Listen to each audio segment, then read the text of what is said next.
Caramia, hi, Jim Delapine here. You did a great job on this. First of all, let me just go back here. All right, so I want to talk about a few things so we can get more animation out of this. And I mean, I'm very impressed with how you put all this together, especially with regards to using the layer masks to make this hand, this doll's arm look like it's holding the sword.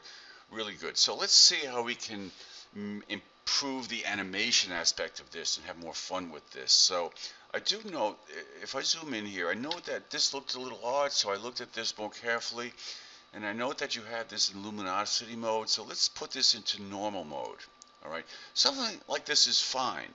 So, you know, I note this. So what you can do if you want to change the color is create what's called an adjustment layer that we, let's see, use saturation. I'll immediately make this a clipping mask by Alt or Option clicking right here in between the layers. And then you can change the color using that. Okay, so this way you can somehow have a differentiation there between the two. All right, so that's one thing. Um, and let's look at how we can make this a little more animated. And the head looks a little small, so let's have fun with this. I also like how you have the Angry Birds inside this monitor. Or TV screen, whatever it is. So I'm going to make sure that my auto select is checked and my move tool is checked, and that means wherever I click, it's going to go right to that layer. Okay, so I'm going to click here and shift click to also select the other part of that head. So I've got two elements active. And now what I'll do is I'll scale them up both at the same time. So Control or Command T. And then what I'll do is I'll drag my center point down to here, so it will scale up from this point. Then I'll go to any corner, click and start dragging out. And as I'm dragging, I'm holding down Shift to constrain it, and the Alt or Option key will scale out from that point. So I'll make this really large, and I'll hit Enter to apply the transformation. And back down. And then what I'll do is I'll select everything with the exception of the text here. Let me just hide the text. You don't need the text yet. So I'm going to select all of my layers by clicking and shift clicking up here to the top. So I'm selecting everything with the exception of the text. I'll move it down, and then what I'll do is hit Control T, and I'll rotate this slightly. I'm going to have him rotate on his foot here. So I'll rotate this slightly. So he's standing on his leg.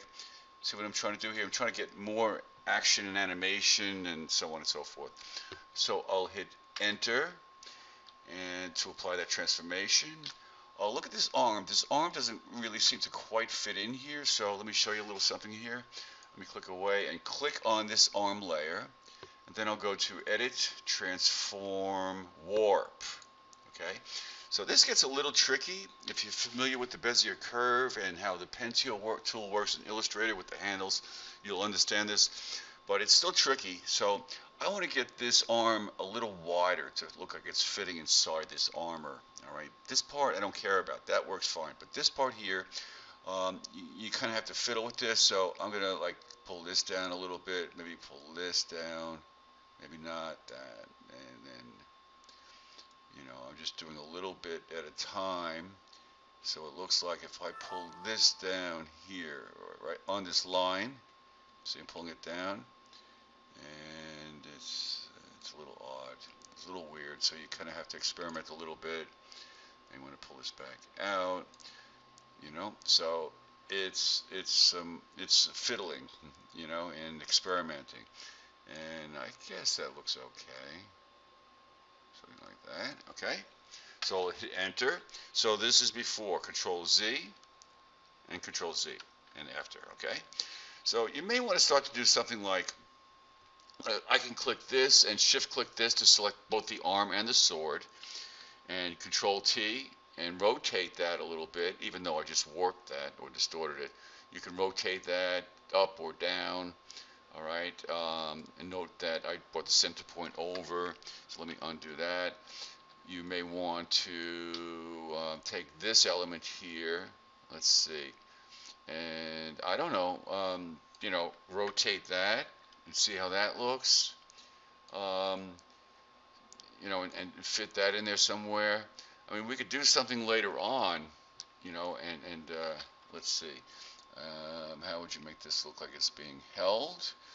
The same way you did this over here.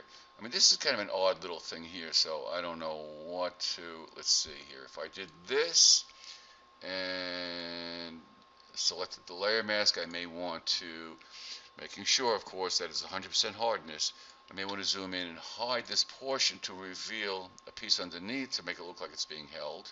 I don't know, something like that. All right, so yeah, these are just thoughts I'm throwing out there, but great job overall, and let's see how much more fun we can have this with this. Okay, all right, take care, bye.